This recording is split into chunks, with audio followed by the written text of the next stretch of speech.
La Libre Afrique, on va aller un peu en politique ce matin. RDC, les machines à voter, Miru tombe en panne en Irak. Claude Molisso, je m'en vais vous lire deux articles. Très mauvaise nouvelle ce matin pour la CENI.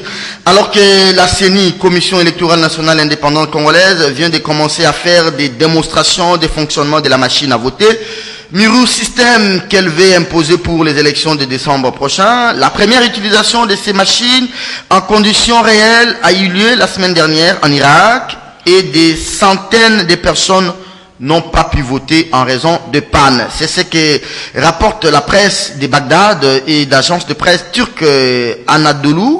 Des centaines de membres des forces de sécurité qui votaient avant les autres citoyens n'ont pas pu voter jeudi dernier, notamment dans la province Saladin, 450 électeurs empêchés de voter, et dans la ville de Samara, une centaine d'électeurs empêchés également de voter. Selon un lieutenant de la police cité par Anadolu, ce dernier a attribué les problèmes au mauvais fonctionnement des machines à voter, ainsi qu'à des problèmes de nom d'électeurs manquant sur les listes.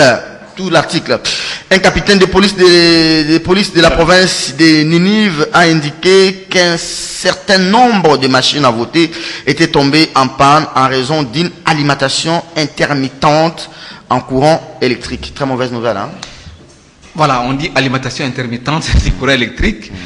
Du côté de la CENI, on nous a dit que ça a une autonomie toutes ces machines ont une autonomie de 48 heures, l'énergie électrique. Bon, je ne sais pas, bien sûr, moi j'ai lu à la presse aussi cette information diffusée par la Libre Afrique sur les pannes des machines numéro en Irak. Est-ce que c'est un problème d'alimentation à l'électricité? Est-ce que ce sont les machines qui sont venues en panne? Parce qu'on parle de plus de 400 personnes n'ont pas pu voter, c'est trop quand même. Je ne sais pas si c'était dans des zones de papier ou dans une seule zone, je ne sais pas. On n'a pas assez de détails sur ça. Je n'ai pas de détails sur ça, mais c'est un peu considérable. Mais moi, j'estime qu'il faut vraiment creuser en profondeur cette question. Peut-être, c'est une machine, ça peut tomber en panne, mais la CENI ici au Congo nous a rassuré que c'est 48 heures d'autonomie de l'énergie électrique. On peut déployer même à Mukanza dans les Bandundu, ou soit à Aru dans la province de l'Ituri. S'il n'y a pas d'électricité là-bas, ça peut garder le courant pendant 48 heures. Et les gens peuvent voter parce que le vote c'est toute une journée seulement. Alors, je ne sais pas qu'est-ce qui est arrivé au niveau de l'Irak avec toutes ces machines en panne. On a parlé de plus de 50, c'est pas moi. Oui, mais plus de 50 machines en panne. C'est un problème sérieux dans une leçon pour la CENI, tout comme pour les fabricants qui est Miru System. Tout à fait, tout à fait. Et c'est question de ne pas vraiment tomber dans ce piège-là et d'essayer un peu de chercher à prévenir les choses bien avant. Une douche froide pour la CENI et pour Miru System. Non, une douche froide, mais je me demande, Molicho, où passent les mots? Il faut s'exprimer clairement.